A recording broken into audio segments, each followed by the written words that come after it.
PSC easy എന്നാണ് ഈ ഒരു ചാനലിന്റെ പേര്. PSC വളരെ ഈസി ആയിട്ട് വിദ്യാർത്ഥികൾക്ക് പ്രൊവൈഡ് ചെയ്യുക, അതിനുള്ള മെറ്റീരിയൽസ്, സ്റ്റഡി മെറ്റീരിയൽസ്, അതിനു വേണ്ടുന്ന ആശയങ്ങൾ, ഐഡിയകൾ നൽകുക എന്നതാണ് ഈ ചാനലിന്റെ ഉദ്ദേശം.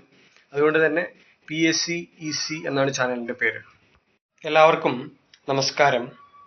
ഇന്ന് ഈ വീഡിയോ ചെയ്തിരിക്കുന്നത് ഒരു കാര്യം നിങ്ങളെ അറിയിക്കാനാണ്.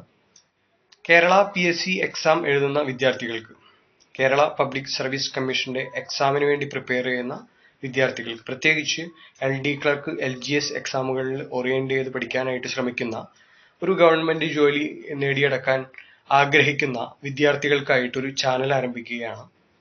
വിവിധ വിഷയങ്ങളിൽ പല ക്ലാസ്സുകളായിട്ട് വരുന്നതാണ്. History, geography, Indian constitution, English, അതുപോലെ PSCക്ക് വരുന്ന 16ഓളം വിഷയങ്ങൾ, IT എല്ലാം ചേർത്തിട്ട് ഒരു ക്ലാസ്സുകൾ എല്ലാം ക്ലബ് ചെയ്തുകൊണ്ട് ക്ലാസ്സുകൾ പ്രൊവൈഡ് ചെയ്യുന്ന ഒരു ചാനലാണ് ആരംഭിക്കുന്നത്. എല്ലാവർക്കും അറിയാമല്ലോ, കോമ്പറ്റേറ്റീവ് എക്സാംസ്, കോമ്പറ്റേറ്റീവ് ടെസ്റ്റുകളും അതുപോലെ സാധാ എക്സാമിനേഷനുകളും വ്യത്യാസമുണ്ട്. ഒന്ന് പരീക്ഷയും മറ്റൊന്ന് മത്സര പരീക്ഷയാണ്. ആ മത്സരം എന്നുള്ള പദം വളരെ ശ്രദ്ധേയമാണ് അവിടെ. മത്സര പരീക്ഷകൾക്ക് തയ്യാറെടുക്കുന്ന ആളുകൾ സാധാരണ എക്സാമിന് പ്രിപ്പയർ ചെയ്യുന്ന പോലെ പ്രിപ്പയർ ചെയ്താൽ പോരാ. അതിന് ചില വശങ്ങളുണ്ട്, മനസ്സിലാക്കേണ്ടതായിട്ടുണ്ട് കാര്യങ്ങൾ. ആ രീതിയിൽ പ്രിപ്പയർ ചെയ്താൽ മാത്രമേ നമുക്ക് മറ്റുള്ളവരോട് ഏറ്റുമുട്ടി അതിൽ വിജയം കണ്ടെത്താൻ സാധിക്കുകയുള്ളൂ. കാരണം ലക്ഷക്കണക്കിന് ആളുകളാണ് ഈ ഒരു എക്സാം എഴുതുന്നത്, പ്രത്യേകിച്ച് LD ക്ലർക്കെല്ലാം. 3 വർഷത്തിൽ ഒരിക്കൽ വരുന്നൊരു ഉത്സവം പോലെയാണ്.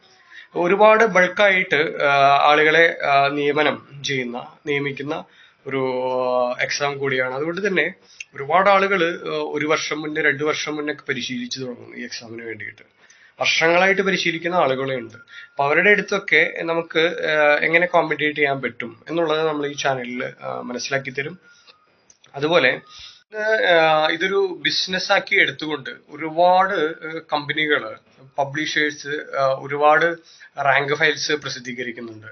അതുപോലെ ഒരുപാട് ഇൻസ്റ്റിറ്റ്യൂഷനുകൾ ക്ലാസ് പ്രൊവൈഡ് ചെയ്ത് ഒരുപാട് പൈസ വസൂലാക്കുന്നുണ്ട് വിദ്യാർത്ഥികളിൽ നിന്ന്. അതുപോലെ തന്നെ ഒരുപാട് ഓഫ്ലൈൻ, ഓൺലൈൻ ക്ലാസ്സുകൾ നടക്കുന്നുണ്ട്. പലതും അത് ജെന്യുവൻ ആയിട്ടുള്ളതല്ല എന്ന് നമുക്ക് കാണാൻ സാധിക്കും. ഏറ്റവും നല്ലത് ഒരു അധ്യാപകന്റെ തന്നെ ആവശ്യമില്ല. പലപ്പോഴും നമുക്ക് ഫ്രീ ഓഫ് കോസ്റ്റിൽ ഒരുപാട് യൂട്യൂബ് ചാനൽ ലഭ്യമാണ്. അതിൽ പ്രഗത്ഭരായിട്ടുള്ള ആളുകളുടെ ക്ലാസ് കേട്ടാൽ മതി. നമ്മൾ തന്നെ നോട്ട് ഉണ്ടാക്കുക, പിന്നെ നമ്മൾ തന്നെ പഠിക്കുന്നതിലാണ് അതിൽ ഏറ്റവും വലിയ കാര്യം ഇരിക്കുന്നത്. എത്ര ക്ലാസ് കേട്ടു എന്നുള്ളതല്ല, എല്ലാ വിഷയവും നമ്മൾ ഗ്രഹിച്ചത് മനസ്സിലാക്കണം. നമ്മൾ പഠിക്കുക എന്നുള്ളതാണ് ഏറ്റവും പ്രധാനപ്പെട്ട കാര്യം. അതുപോലെ മാക്സിമം അറിവുണ്ടാക്കിയെടുക്കുക എന്നുള്ളതാണ്. എല്ലാ സബ്ജക്റ്റിലും ഒരുപാട് വായന അതിനാവശ്യമാണ്. ഒരു PSC വിദ്യാർത്ഥി എത്ര മണിക്കൂർ പഠിക്കണം എന്നുള്ളത് ഒരാളുടെ സംശയമാണ്. അതിന് ഒരൊറ്റ ഉത്തരവേ ഉള്ളൂ. PSC വിദ്യാർത്ഥിയെ സംബന്ധിച്ച് 24 മണിക്കൂറും പഠനത്തിലുള്ളതാണ്. എപ്പോഴൊക്കെ വായിക്കാൻ സാധിക്കും അപ്പോഴൊക്കെ വായിക്കണം. അല്ലാത്ത സമയങ്ങളിൽ വായിച്ചതും പഠിച്ചതുമായിട്ടുള്ള കാര്യങ്ങൾ മനസ്സിന്റെ ഒരു മുശാട്ടയിൽ ഇട്ടുകൊണ്ട് അത് വിചിന്തനം ചെയ്യണം, വിചാരം ചെയ്യണം, മനനം ചെയ്യണം. ഇങ്ങനെ അറിവ് നിലനിൽക്കുകയുള്ളൂ. നിത്യം 2-3 ന്യൂസ് പേപ്പറുകൾ വായിക്കാനായിട്ട് ശ്രമിക്കണം. പ്രത്യേകിച്ച് അത് ഒതന്റിക് ആയിട്ടുള്ള ന്യൂസ് പേപ്പർ വായിക്കാനായിട്ട് ശ്രമിക്കണം. മലയാള മനോരമ, മാതൃഭൂമി തുടങ്ങിയ വായിക്കണം. അല്ലാതെ പാർട്ടി പത്രങ്ങൾ, ഞാൻ എടുത്തു പറയുന്നില്ല, പാർട്ടി പത്രങ്ങളൊന്നും വായിച്ചതുകൊണ്ട് നമുക്ക് പ്രയോജനമില്ല.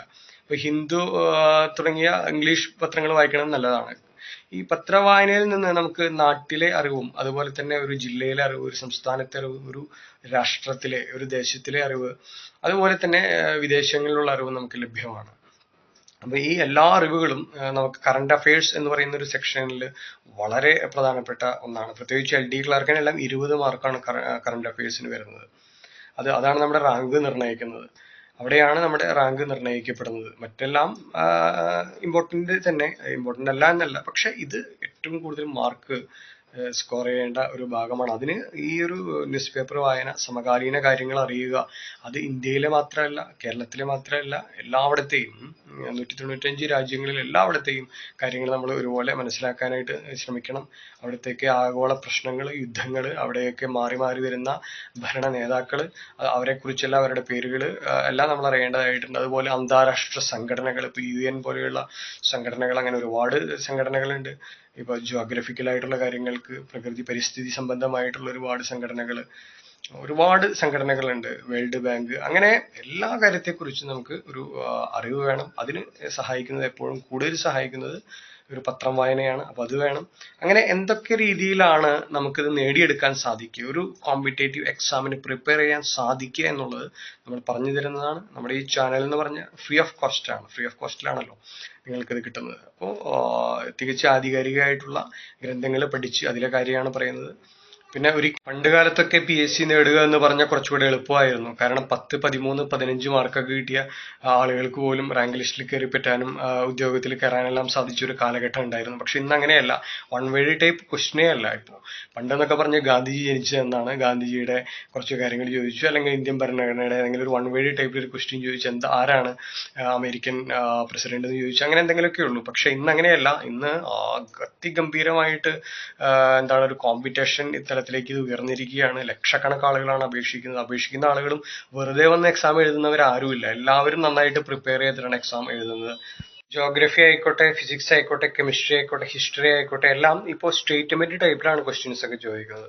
അപ്പൊ പണ്ടാണെങ്കിൽ ജാലിയൻ വാലാബാഗ് കൂട്ടക്കൊല എന്നാ ഡേറ്റ് എന്നാന്ന് ചോദിച്ചു, അല്ലെങ്കിൽ അന്നത്തെ ഗവർണർ ആരാണെന്ന് ചോദിച്ചു, അത്രേ ഉള്ളൂ. ഇപ്പൊ അങ്ങനെയല്ല. ഇപ്പോ അത് മാത്രം പഠിച്ചു പോയി, ഇമ്പോർട്ടന്റ് ക്വസ്റ്റ്യൻസ് മാത്രം പഠിച്ചു പോയിട്ട് കാര്യമില്ല.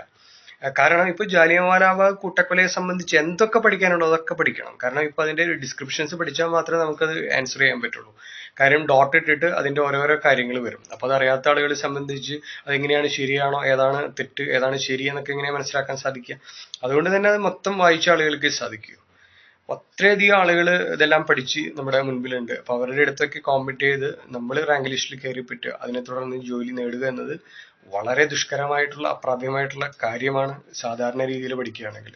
അപ്പൊ അതിനെ കുറച്ച് ട്രിക്കുകളുണ്ട്. എങ്ങനെയാണ് പഠിക്കേണ്ടത്, എത്ര ആധികാരികതയോടെ പഠിക്കണം, എങ്ങനെയാണ് നേരിടേണ്ടത് എന്നുള്ളത് തീർച്ചയായിട്ടും ഈ ഒരു ചാനലിലൂടെ നിങ്ങൾക്ക് മനസ്സിലാക്കാൻ സാധിക്കും. അപ്പൊ എല്ലാവരും ഇത് വിനിയോഗിക്കുക. നിങ്ങളുടെ അവസരം നിങ്ങൾ ഈ ചാനലിനെ യൂട്ടിലൈസ് ചെയ്യുക.